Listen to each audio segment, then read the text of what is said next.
بسم اللہ الرحمن الرحیم نحمدہ و نصلی علی رسولہ الکریم اما بعد 15 روزہ اسلامی عقائد کورس کے دوسرے حصے کا چوتھا عنوان ہے آسمانی کتابیں۔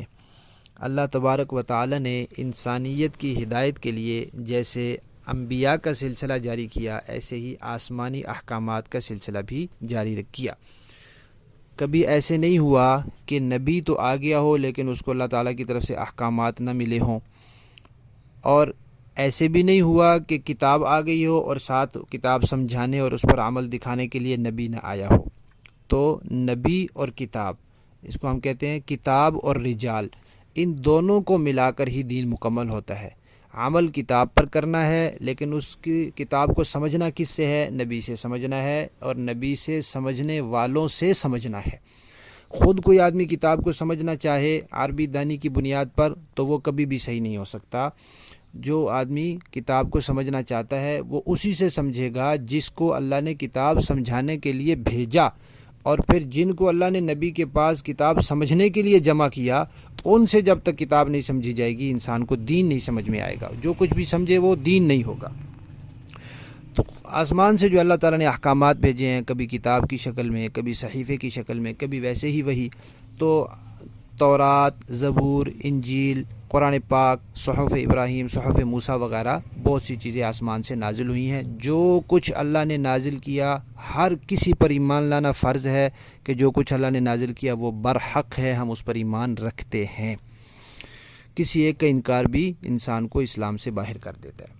لیکن ساتھ یہ ایمان بھی رکھنا ہے کہ اب قرآن پاک کے علاوہ کوئی بھی اپنی اصلی حالت میں بھی باقی نہیں ہے، اور کسی کے احکامات اب قابل عمل بھی نہیں ہیں۔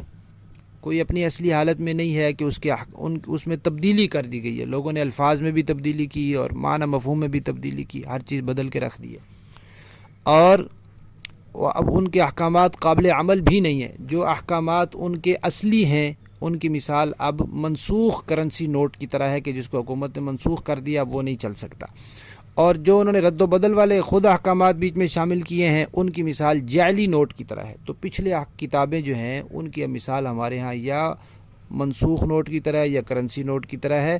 اب رائج نوٹ جو ہے وہ نہیں ہے۔ اس وقت جو رائج سکہ ہے وہ صرف قرآن پاک ہے۔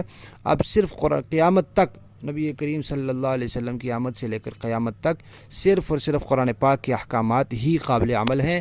اب اگر قرآن پاک سے ہٹ کر پچھلی کسی کتاب سے کوئی آدمی رہنمائی حاصل کرنا چاہتا ہے تو وہ رہنمائی نہیں حاصل کرتا اور جو کچھ مرضی حاصل کرے۔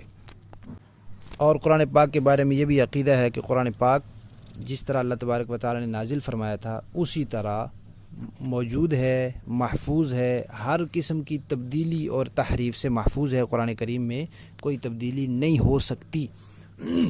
یعنی انسان سے غلطی تو ہو سکتی ہے، حافظ پڑھتے پڑھتے غلط پڑھ سکتا ہے، متشابہ لگ سکتا ہے، کاتب لکھتے لکھتے زبر زیر کی غلطی اس سے ہو سکتی ہے، تفسیر کرتے ہوئے کسی آدمی کو غلطی لگ سکتی ہے، لیکن یہ غلطی امت میں چل نہیں سکتی، یہ غلطی رائج نہیں ہو سکتی، پکڑی جائے گی کہ یہ غلطی ہے۔ اور ایسی جماعت قیامت تک موجود رہے گی جو قرآن پاک کا صحیح معنی اور تشریح کرے گی اور غلط معنی اور تشریح کو رد کرے گی کہ یہ غلط ہے۔ یہ نہیں ہو سکتا کہ قرآن پاک کی صحیح تشریح جو ہے وہ دنیا سے ختم ہو جائے۔ تو اس معنی میں قرآن پاک جو ہے وہ محفوظ ہے۔ اس قرآن پاک کو مکمل ماننا، ہر قسم کی تحریف سے محفوظ سمجھنا اور اصلی سمجھنا یہ فرض عین ہے۔ جو اس قرآن پاک کو اصلی نہ سمجھے، مکمل نہ سمجھے، محفوظ نہ سمجھے، وہ مسلمان نہیں ہو سکتا۔